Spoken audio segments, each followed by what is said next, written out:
You unlock this door with the key of imagination. Beyond it is another dimension. A dimension of sound. A dimension of sight. A dimension of mind. You're moving into a land of both shadow and substance, of things and ideas. You've just crossed over into the Twilight Zone.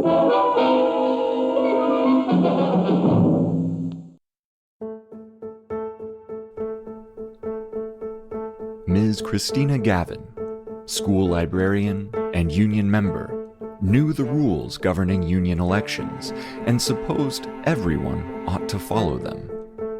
Many of the elected and appointed leaders of her union, however, saw things differently. When a whistleblower goes up against entrenched leadership and calls out their abuses, fact becomes fiction, and fiction fact. Tonight's story comes to you directly from that point of contact, where the credible meets the incredible in the UFTwilight Zone. Christina, thanks so much for being here. Definitely. You have a thrilling story that is still unfolding, and I'm wondering, how did this whole thing get started? So I'm a member of Caucus, and I've been a member for a few years now. And during the summer, my friend Andrew said, "Oh, we're going to do this election campaign. Do you want to get involved?" And I was having some health problems, so I was like, "Ah." And I didn't really get involved until about midway through February. We were working on the petitions, and at that point, I got very involved. So I'm a school librarian, so I started looking up the rules of the election. One of the candidates said, the Unity Caucus is doing some illegal things with social media. Some of the district reps are promoting Unity Caucus on social media, thereby mixing union affairs and caucus affairs, and that's illegal. And they had tweeted about it, and it made its way to the UFT election committee, but it was never filed as a formal complaint. And the election committee said, "Oh, what we can do is we'll let you, the United for Change Coalition, you're allowed to post something of a similar nature on these district pages." And there was some discussion about whether to do that or not. And I was like, "Yeah, let's do it." And the other person said no, because it's illegal. It violates federal labor law. And I was like, who cares? And then I looked up the federal labor law in question, and I was like, oh, I care a lot. And so I started reading all these rules, and the rules were written in straightforward layman's terms. And then I changed my position and said, oh no, we should not follow the same wrong course of action. We should say that this isn't allowed, and we should not, if they're doing something illegal, two wrongs don't make a right. We shouldn't follow in their footsteps. So Right. Then as I looked more into the document and paid more attention to what was going on in the election, I was seeing so many illegal things that were happening. One other issue is that in addition to the federal labor laws governing the election, the UFT election chair, Mr. Carl Cambria, sent out an email to UFT employees providing an additional set of regulations. And the regulations he sent out, one of them said, this is a reminder that UFT communication platforms, including but not limited to email and all the social media, cannot be used for campaign purposes, whether it is an official account or one created by you individually. If it is used in your role, if it is used to communicate with members in your role as a representative of the union, it cannot be used. Only caucus or truly personal accounts can be used. So there is this very large Facebook group with approximately 25,000 members in it. And a lot of the union employees are there, and they'll say, yes, I work for such and such department. If someone has a question, they'll answer a question about grievance, they'll answer a question about payroll, come to this pension clinic. But then they're also campaigning. And I said, well, this is a violation of the rule that Carl Cambria made. And I have a friend who's in Unity Caucus, and they were like, well, it's pretty ridiculous to expect that of them. And I was like, I mean, I am not the one who made the rule. Mr. Carl Cambria Right. is the election chair. And if that's what he says, that's what he says. And they're like, well, it's an unreasonable rule. And I'm like, well, that's on him. I'm not the one that made this rule. Too bad, so sad. Don't make such a stupid rule next time if you don't want people to follow it. And then I was like, I'm going to file some complaints on my own because there was a lot of back and forth. Will we file a complaint? But the document says any bona fide candidate frequently makes reference to it. And I was like, well, I am a bona fide candidate at this point, so I will just file a complaint myself. And so a lengthy complaint. And then there was a lot of back and forth. Mr. Cambria was like, I would like to clarify what I said. I didn't mean what I said. I meant something else. I'm like, that's not how a written rule works, sir. And there was a lot of discussion was had. I filed 6 complaints, and then Mr. Cambria sent the complaints on to a lawyer who's the UFT general counsel, whose name is Beth Norton. And so while I had sent the message out, then eventually Leroy Barr called me on the telephone and said, oh, hi, Christina, give me a call back to talk to you about these complaints. And I called him and he said, well, I want to invite you to a meeting on Wednesday, March 16th. And so I went to the meeting and I brought Norm Scott, who's a frequent guest here. We went together. And when we got to the meeting, Beth Norton was there. And the day before I went to the meeting, Mr. Cambria had sent an email saying, oh, I'm clarifying what I said before. But really, he was just narrowing the scope and said, oh, it doesn't apply to personal accounts if they're communicating in their role as a representative. I just meant if it said like UFT, district rep, whatever, and they made it themselves, but the union didn't officially make it, they can't use that one. And I was like, well, that's not what you said. So I filed a whole lot of complaints that day as I was going, or right before I went down to the UFT headquarters. And when I got there, then conversation quickly moved from passive aggressive to regular aggressive. And it was like, wow, four smartasses in a room for an hour and a half. But then the union, Mr. Barr and Ms. Norton, adamantly stated that no, this Facebook group is not union property. And I said, well, I'm well aware of that. And they stated that no, you're looking at the content of the written rule when you have to look at the intent of the written rule. And I said, well, that's not how words work. And we had a vigorous disagreement. And it ended with, well, they're going to look into it later. And let's talk about the other complaints and let's talk about the complaint process.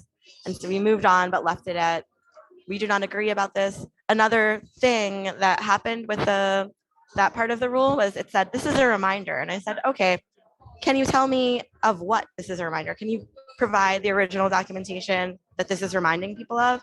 And Ms. Norton said, well, I don't think there was anything original. And I was like, can you find out though? And she said, I think it's just a reminder of like the general thing that like we always say all the time when there's an election. And I was like, oh, so you're telling me that this is the first written directive that appears? And she's not like that. And then there was never any reminder. There was never any precedent to this supposed reminder.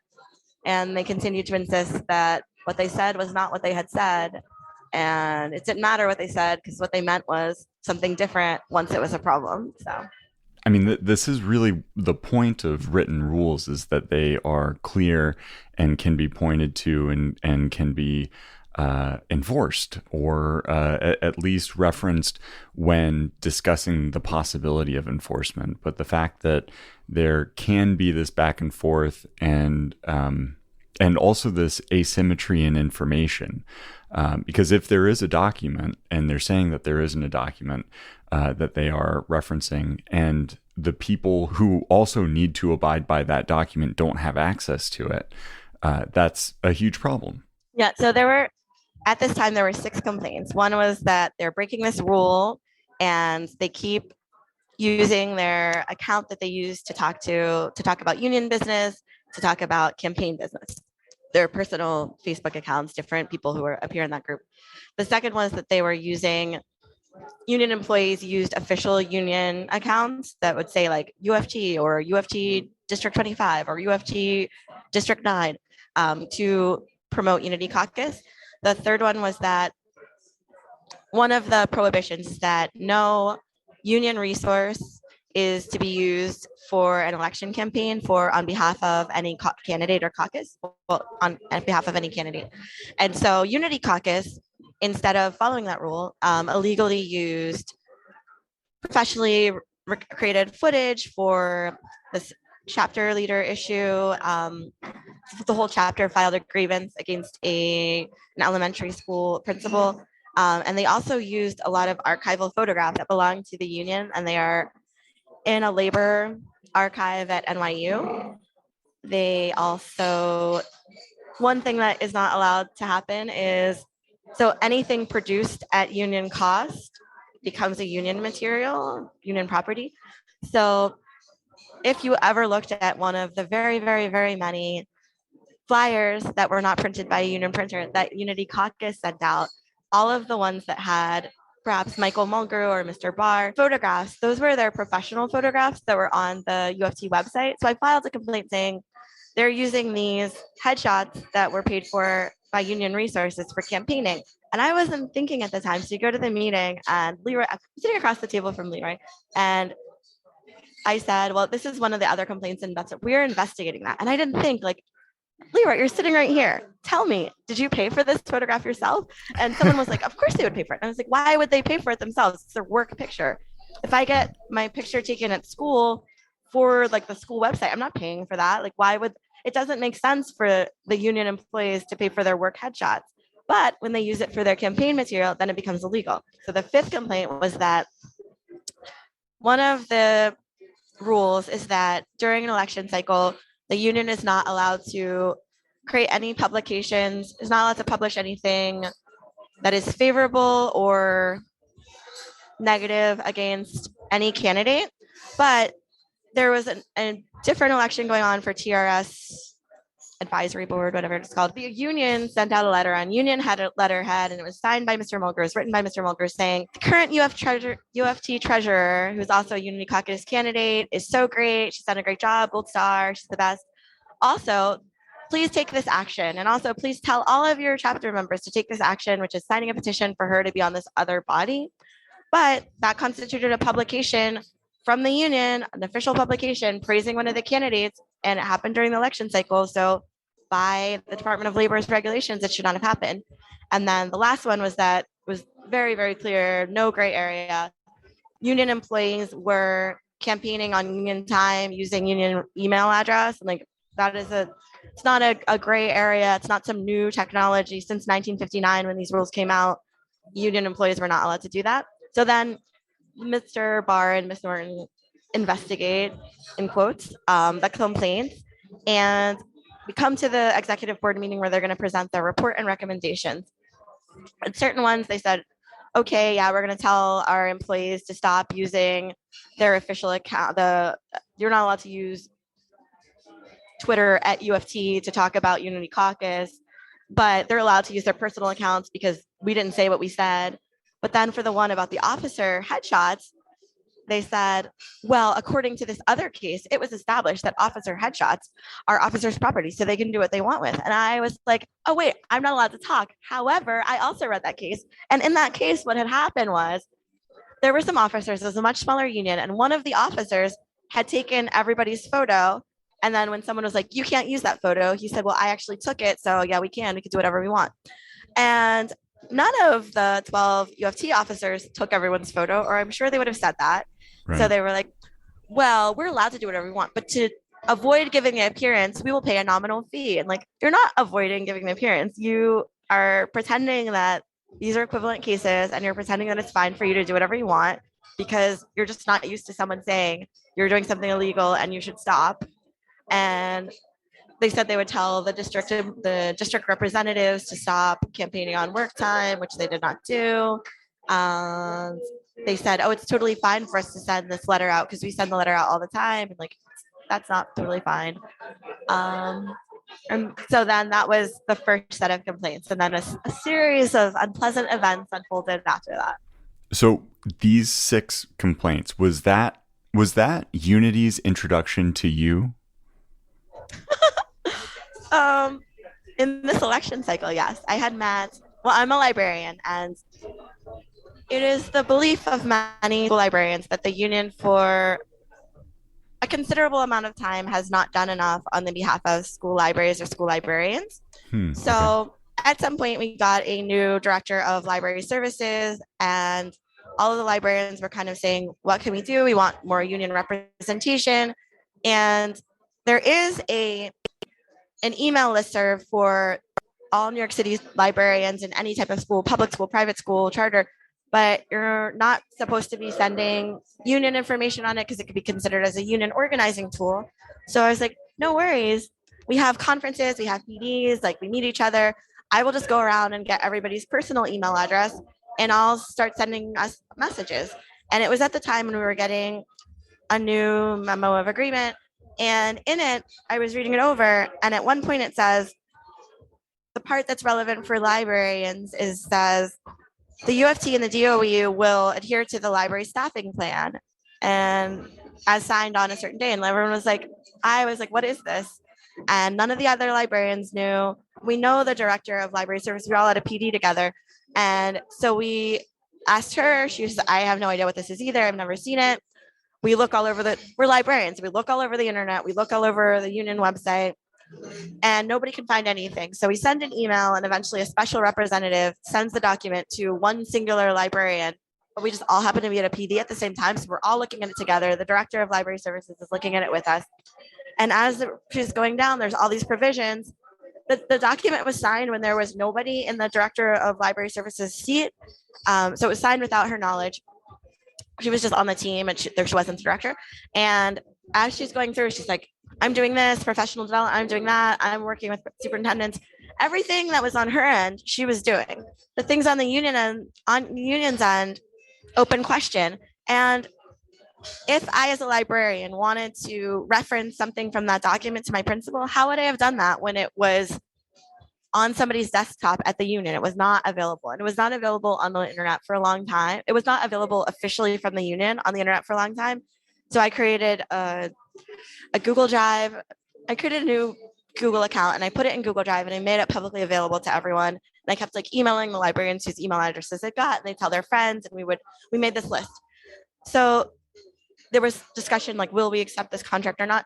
And there was a Meet the President event in Manhattan on, I want to say West 23rd Street in this barbecue restaurant in the basement. And I worked at the time in Lehman campus. It's all the way almost the end of the 6 train in the Bronx. And I was like, we need to know about this. I like schlepped down there after work. It's not really but he's the president of my union anyway, even though I'm not in Manhattan. So I went and I was asking some questions about libraries. And at the end, I like went up to Michael Munger and I was like, this library staffing plan, like what's happening? And he was like, well, the DOE is not doing their part. And I was like, they are doing their part. They are. And he was like, no, they're not, because they're not doing professional development. And I was like, here is our LibGuide. And here is a calendar going back years to all the professional development that the DOE is doing through the Office of Library Services. We're scheduled months out into the future. I promise you that they're doing it. Maybe you're not aware, but they are. And I was enthusiastic, like kind of bouncing up and down, buoyant. And Mr. Mulgrew was like, Leroy, this is Mr. Barr, and he will help you, and kind of like punny off to Leroy. And then I was telling him the same thing. And they were like, oh, give us your contact information. Go eat a snack. We'll take care of this.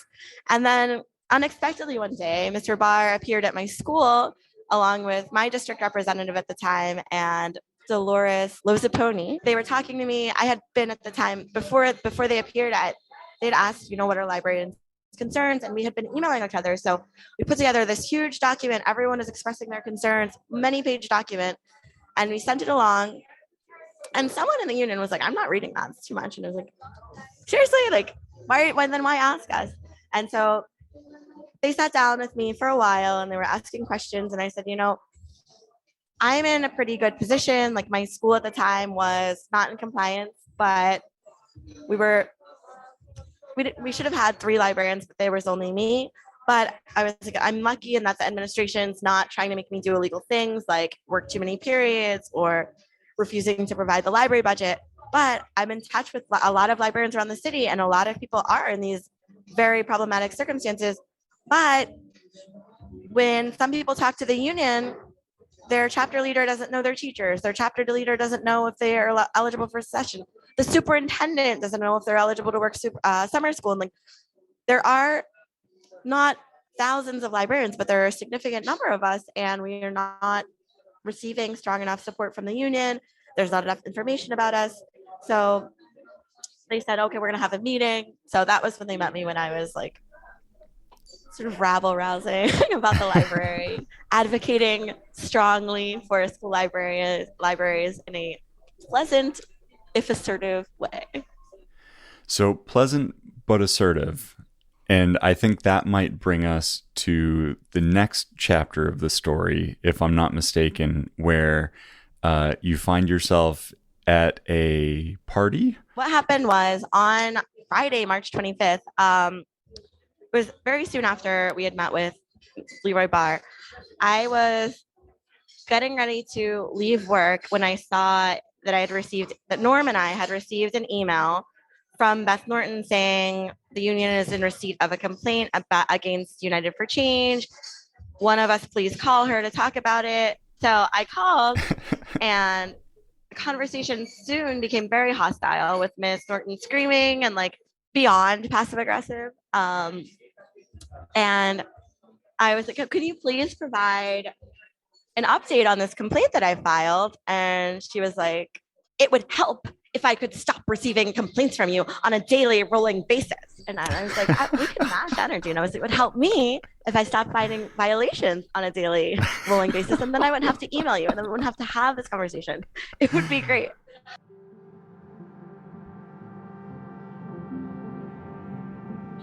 When you figure out how to tell 150,000 people to do something and have them actually listen to you, then we can resolve that problem. How many? We're doing the best we can. Yeah, the UFT doesn't have 150,000 employees though. And the UFT has, no, I didn't say the UFT has 150,000 employees, but you said to find out. We need to let all of our members know the rules, not just UFT employees, because the rules apply equally to members as they do to UFT employees. And so it is extremely, if you can figure out a way, even if you can figure out a way to tell the 500 UFT employees to do something and have them all do it appropriately and right away, I would happily do that. But maybe you can ask your HR department. We are doing our best to resolve all of your one-off questions as they arise. Perhaps your HR department can figure out a way to communicate to your employees and instruct them. Perhaps you don't need to direct us to how we conduct our business. You just asked me if I had a way for you to inform you. I'm sorry. You asked me not to interrupt you. This was your request, and now you don't want me to reply to the request. You're right. I'm sorry. I did suggest that sarcastically. I apologize. I should not have done that. I agree with you. We're on the same page finally. Great. Because you're always so polite to me, and then it makes it so easy. Are you being sarcastic again after you just said you were sorry for being sarcastic? Yes, I noticed. Sarcastic again. I noticed. And clearly our HR department and our officers and all of the people that work in the leadership of the UFT have given that message. And we will continue to try to provide that message that you would like us to give. And as you give us one-off issues, we will address them. But I am sorry I suggested that you should make your complaints more consolidated. We will continue to address your daily emails in the timely fashion we can possibly do. I will continue to send you the daily violations that I continue to encounter. And I don't know what to say about the two-part question that you made to me about how to communicate the message and have the employees respect the message. I don't know how to make your employees follow the instructions you give them. It has nothing to do with our employees. That's what you said. I said, how do you make 400 people, not our employees? You said the 400 people who work for the UFT. You didn't say it. You said the 500 UFT employees. I said that or the 150,000 members. Yeah. Either one. The message applies to all of them the same. Right, but the people who are... I'm aware, but the people about whom I am filing election complaints are the 500 UFT employees that you just referenced. And the people who other people are filing complaints about are not. So, I've always asked, I'm sorry, I will not ask for you to file your complaint however you want, and then you just cannot expect immediate responses, and we will have to continue to wait until we get the information. Yeah, I haven't received immediate responses, so I didn't expect that to happen. First of all, an investigation does not result in anything. I know. I'm aware. The fact that you will get a response on Monday, hopefully, is a pretty quick turnaround for an investigation of the size of the complaint that you filed. Eventually, we ended the conversation. So I went to this event that was billed as a District 7, District 10 social event, and I had RSVP'd for it. In the RSVP form, it said, what district are you from? And the choices were District 7, District 10, District 75, District 79, or other. And I picked District 75 because I'm in a District 75 school that's geographically located in District 7. But when I got to the event, I soon realized that the event was in a bar that was open to the public. No area of the bar was reserved for the U of T. U of T members and the general public were kind of all mixed together, and there were U of T finger foods there that another friend of mine was like, ew, it's a pandemic and everyone's going to be eating this finger food together. So I did not obtain any of the finger foods. There was a thing where if you registered, you could win an Apple gift card for $100. So when I signed in, they were like, oh, sign in so you could be in the raffle. And I was like, please, no, I do not want that. Like, I'll tell you that I'm here, but I don't want to win this thing. There were some blue ink District 7 pens there. I didn't take any of them. I availed myself of zero union resources at the event or before the event. So I got there, and a friend of mine who's in District 7, who is another Moore member, another school librarian, was in the back. And I walked out there where they were, and I saw Mr. William Woodruff, with whom I had previously communicated in this Facebook group and who had been incredibly rude in the Facebook group.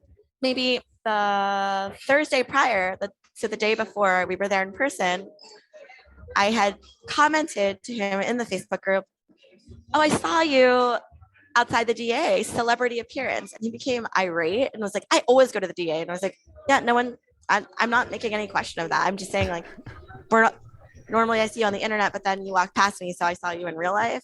And he was like, well, I couldn't tell. It seems as though your message was being very rude. And I was like, oh, I couldn't tell either, because it seemed like your message was being incredibly petty and condescending, but I don't know you, so I didn't know why you were doing that. So then I saw him again in real life in the patio of Bar 47. And I said, hello, we meet again. Celebrity appearance, celebrity sighting. I'm Christina. It's nice to meet you. Off the internet. And he also made some small talk and said, it was nice to meet me. A sentiment which I later realized was not true. And when I'm talking to my friend, I'd brought not all of these, but maybe 60, 70 election flyers had them in my hand as I was speaking to Bill Woodruff, like shook his hand with one hand and held the flyers in the other. They're very visible. And he looked at them and he looked at me, and I was speaking to my friend, and eventually my friend was like, meet all these people. And I was like, oh, I want to go inside and get a drink first. So like a tendency to scamper around. So I scampered inside and I was waiting at the bar. And as I was waiting at the bar, I noticed at the corner of my eye, in the front of the entrance, there was a long, narrow table that had magazines on it. And I was like, oh, this would be a good place. I could put some flyers here. So I was waiting. I ordered a glass of wine. And then while I was waiting for it, I went back inside. I went back outside and got some flyers from Daniel, and I put them down on that table. And if the bartender was like, where did she go? And she had my drink at the bar. And I was like, oh, here.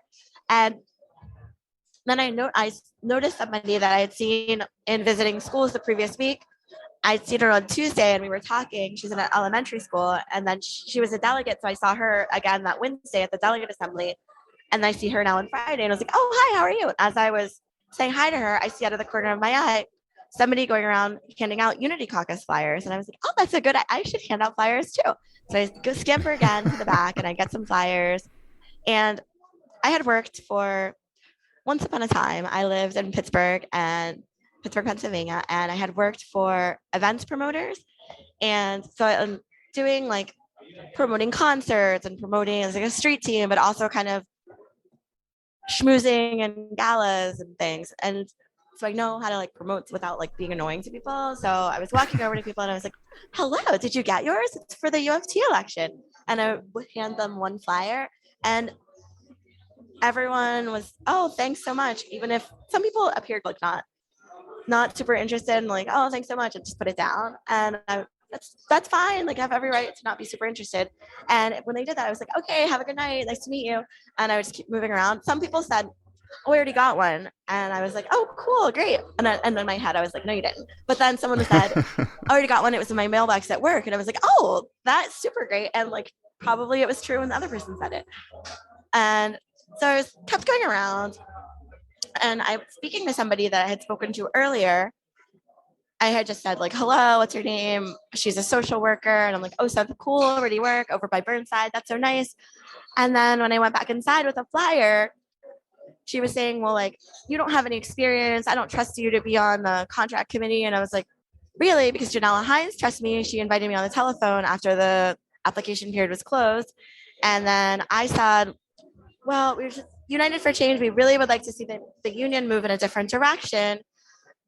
As you know, the union right now, current union leadership doesn't get input from the full membership on most issues in terms of decision making. And she was like, I disagree with you. And I was like, but it's a fact though. I'm like, when do they get everyone's input? And she was like, they do it all the time. And I was like, they do it when it's the UFT election for union officer positions, and they do it chapter by chapter when it's chapter elections, and they ask all the in-service members when it's time for contract negotiation. But think of all the decisions that have been made during the pandemic and even outside of the pandemic. Everyone's voice was not heard. Everyone's opinion was not even asked. And even if the union was like, tell us what you think, who cares? We're going to do what we want anyway. That would be one thing, but they don't even ask. So we were disagreeing. She was saying, no, you're wrong. No, you're wrong. And I was like, no, you're wrong. But it was a civil disagreement. We were both we disagreed, but I feel like we were both like smiling and like, no, you're wrong. No, you're wrong. And while we were in the midst of this conversation, out of the corner of my eye, like very swiftly approaching, is Mr. William Woodruff again. And speaking pulled up on me and speaking in a very loud voice and was like, you are not welcome here. And I was like, excuse me? And I was like, I'm so sorry. I'm talking to someone right now. Like, if you want to talk to me, just give me a minute. And like, when we're done with the conversation, I can talk to you. But like, this is not an appropriate way to interrupt me. And the woman that I'd been speaking to was sitting at the bar and I was facing her. So my back was sort of to where the back of the bar where Mr. Woodrum had approached from. And as he continued yelling, I like turned my body to face him. And he was saying, you are infiltrating my event. You're hijacking my event. Are you in District 7 or District 10? And I was like, I'm in District 75, geographically in District 7. You're not allowed to be here. It's not for District 75. And I was like, I was invited here. And he was like, well, that is a problem from our communications department. And I was like, well, I don't work in the communications department. And he was like, you are not even on this RSVP list. And I was like, but when did you print it out? And I was like, I RSVP'd quite a while ago. And he was like, you're not on here. And I was like, let me see. And I'm looking and I did not see my name. And I was like, well, but I got an email from you yesterday that said, Marcus and I are super excited to spend some time with you. And he was like, who sent that? And I said, it's from Bill Woodruff. You sent it. And I showed him on my phone and he continued and he was like, it is unacceptable. I told everyone, I told the Unity people, we are not handing out flyers. And I was like, well, clearly they didn't listen to you because there are flyers everywhere. And I reached out and touched one on the bar and goes, they were not doing that. And so you started handing out your flyers. And I was like, that is not true because I saw them handing out flyers while I was talking to someone and I hadn't handed out any flyers. And he was like, well, besides that, I am not allowed to campaign here, but you're doing it. Don't you see how that's disparate treatment? And I said, right, but you're a union employee and I'm a union member. And he was like, you're right. I am a union employee and you're a snake. And then stormed away. And Mr. Woodruff I have kind of large natural hair, like with my hair, I'm maybe 5'4". Mr. Woodruff is probably 6 foot. And like, there's a concept of positionality, which Mr. Woodruff tries to weaponize all the time and say that he's the victim of different things. And it was just after Judge Ketanji Brown was being harassed at the Supreme Court hearing, when you are a Black woman in America, like you have to navigate your way through certain spaces in certain ways. So this imposing white man is towering over me, screaming at me, but I can't match his energy. I can't say, you want to clap? I'm going to clap back.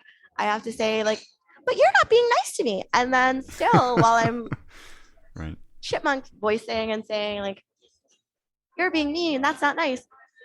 Sheila Romero, who is the district representative's wife, I found out, as Mr. Woodruff had screamed at me, came from sitting where she was around me and stood next to Mr. Woodruff while this whole interaction was going on and said, Christina, you really need to stop.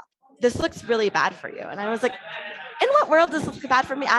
I'm not screaming at myself. This man is screaming at me. I don't understand how that makes me look bad.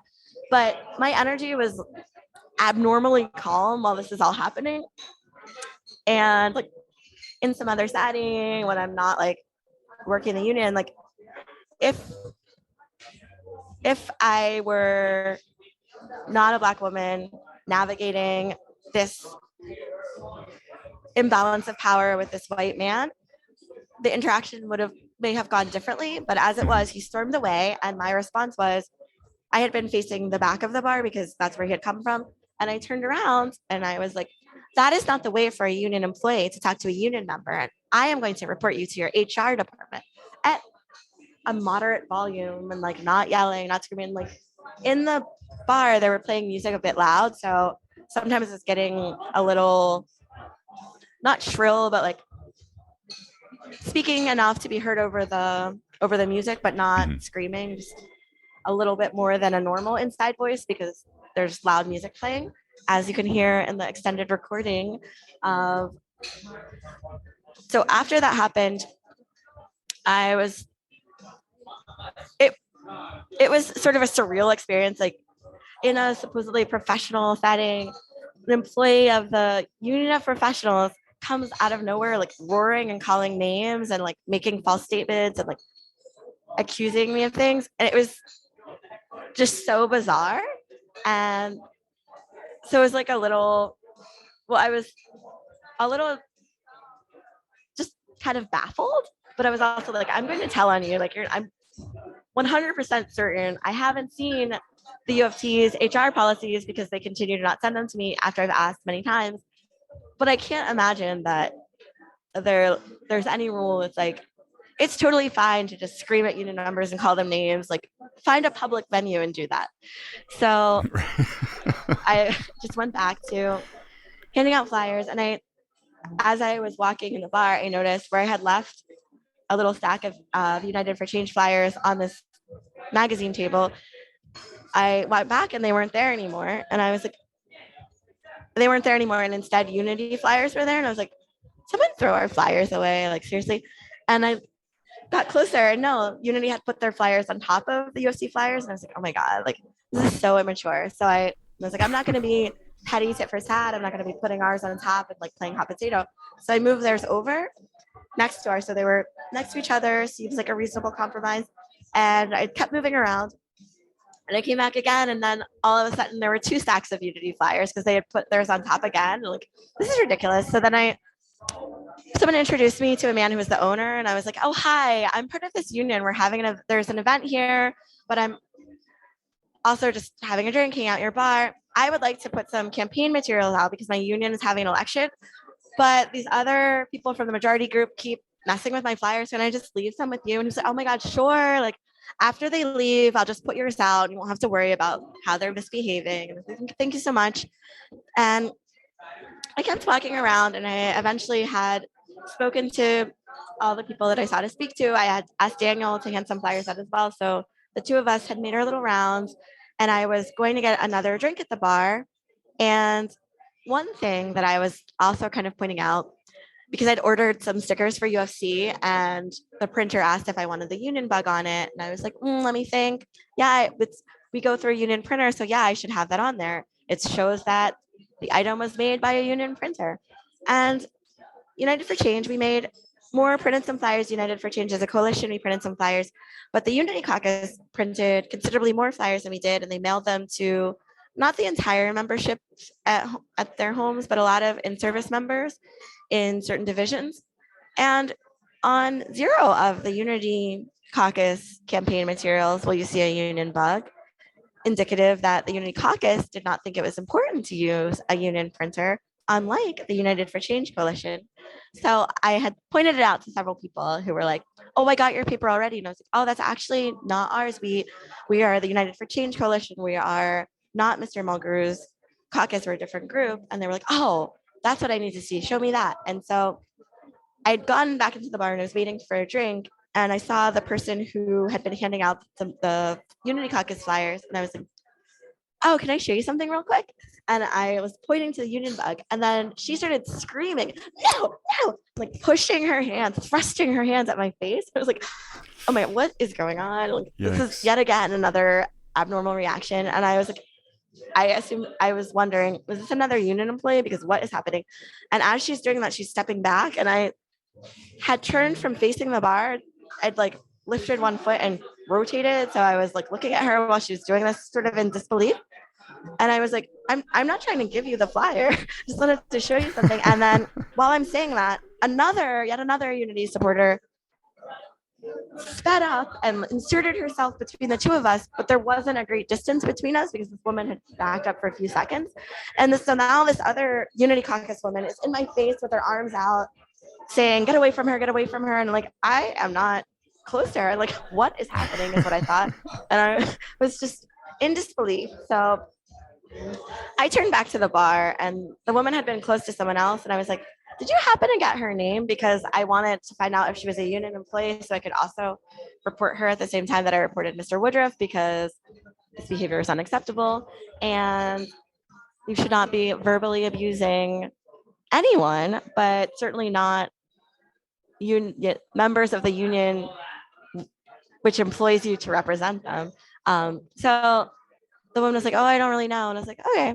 And I was standing there. And as I was standing there still waiting, the woman who had burst between us and gotten way too close to me is now at the front of the bar and yells at like full volume, get away from her. Don't talk to her. Don't talk to the enemy. And I was like, what is happening is what I thought, but I didn't say it. And so I, at that point, was facing the bar, and I like took a couple steps back from the bar. So I was parallel with this woman at a grade from the front of the bar to the back of the bar. And I was like, you call yourselves Unity Caucus, but it doesn't seem like you know what that word means. And then I went back to the bar. I'm like getting a drink. Time passes. I'm on my phone, tapping out a message. Dear Mr. Cambria, one of your candidates is behaving in a wildly unacceptable manner. And then as I'm standing there facing the bar, who should come up and position themselves perpendicular to me but Mr. Woodruff, who says, I just wanted to come over and make sure you're all right. I was like, in my head, I had some thoughts, and I was like, not really, because a union employee just screamed at me in front of a whole bunch of union members, and I'm still just typing away on my phone. And he was like, yeah, that's why I wanted to come over, because I wanted to apologize to you. And I was like, really? And so I, holding my phone in my hand, I was like, I'm going to record this.